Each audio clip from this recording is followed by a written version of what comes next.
ఇవాళ మన చిత్తశుద్ధిని ఎవడు ప్రశ్నించలేడు. ఇవాళ తెలంగాణ మోడలే దేశానికి రోల్ మోడల్ అయ్యింది.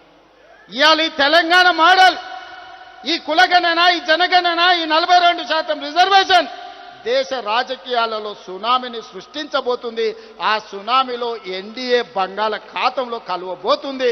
నరేంద్ర మోడీ గారు కుర్చీ దిగబోతున్నారు. ఆనాడు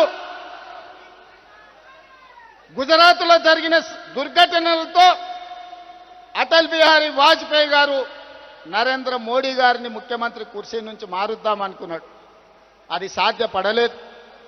నిన్నగాక మొన్న ఆర్ఎస్ఎస్ పెద్ద మోహన్ భగవత్ గారు ఇంకొక మాట అన్నారు. 75 సంవత్సరాలు పూర్తయిన ప్రతి ఒక్కరూ పదవుల నుంచి దిగాలి. మేము లాల్ కృష్ణ అద్వానీని, మురళీ మనోహర్ జోషి గారిని 75 సంవత్సరాల నిబంధన పెట్టి వాళ్ళని ప్రధానమంత్రులను చేయలేదు. కాబట్టి నరేంద్ర మోడీ గారు కూడా రేపు సెప్టెంబర్ 17కు 75 ఏళ్ళు పూర్తవుతున్నాయి, వారు ప్రధానమంత్రి పదవి నుంచి దిగాలి అని వారు చెప్పారు. కానీ నరేంద్ర మోడీ గారి పరమ భక్తుడు నిశికాంత్ దూబే గారు ఒక మాట చెప్పారు. నరేంద్ర మోడీ గారు కుర్చీ దిగరు, 2029లో కూడా ఆయననే ఎన్నికల్లో ప్రధానమంత్రి అభ్యర్థిగా ఉంటాడని. నేను ఒక మాట చెప్పదలుచుకునే వేదిక మీద, నరేంద్ర మోడీ గారు మీరు దిగొద్దు కుర్చీ, 2029 వరకు మీరే ఉండాలి. 2029 ఎన్నికల్లో అటల్ బిహారీ వాజ్పేయి ఆర్ఎస్ఎస్ చేయలేని పని, నరేంద్ర మోడీని గద్దె దించే పని మా సోదరుడు, మా నాయకుడు రాహుల్ గాంధీ గారు,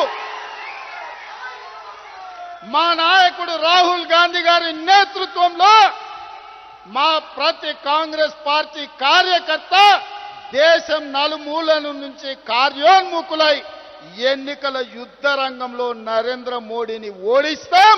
ఢిల్లీ గద్దె నుంచి నరేంద్ర మోడీని దించుతాం. ఇదే మా శపథం అని చెప్పి జంతర్ మంతర్ సాక్షిగా నేను చెప్పదలుచుకున్నా.